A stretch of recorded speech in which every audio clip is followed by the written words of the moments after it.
ইউরোপীয় ইউনিয়ন আশ্রয়নীতিতে বড় পরিবর্তন এনেছে। বাংলাদেশ, ভারতসহ 7 দেশকে নিরাপদ উৎস হিসেবে ঘোষণা করা হয়েছে।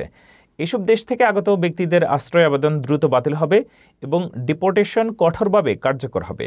এক দেশে আবেদন প্রত্যাখ্যাত হলে অন্য দেশে আর আবেদন করা যাবে না।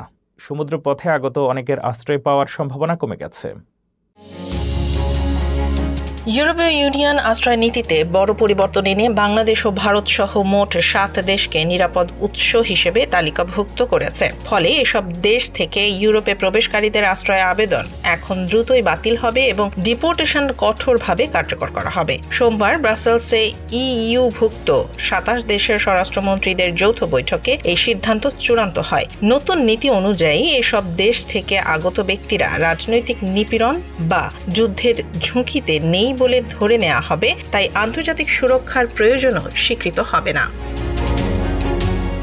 আরেকটি গুরুত্বপূর্ণ পরিবর্তন হলো, একটি দেশে আবেদন প্রত্যাখ্যান হলে অন্য কোনো ইইউ দেশে আর আবেদন করার সুযোগ থাকবে না। প্রত্যাখ্যানদের আটক রাখা, পুনরায় প্রবেশে নিষেধাজ্ঞা ও দেশগুলোর মধ্যে তথ্য বিনিময়ের ব্যবস্থাও ঐকমত্য রয়েছে। এছাড়া অভিবাসীকে এমন তৃতীয় নিরাপদ দেশে পাঠানো সম্ভব হবে যার সঙ্গে ব্যক্তির কোনো সম্পর্ক নেই।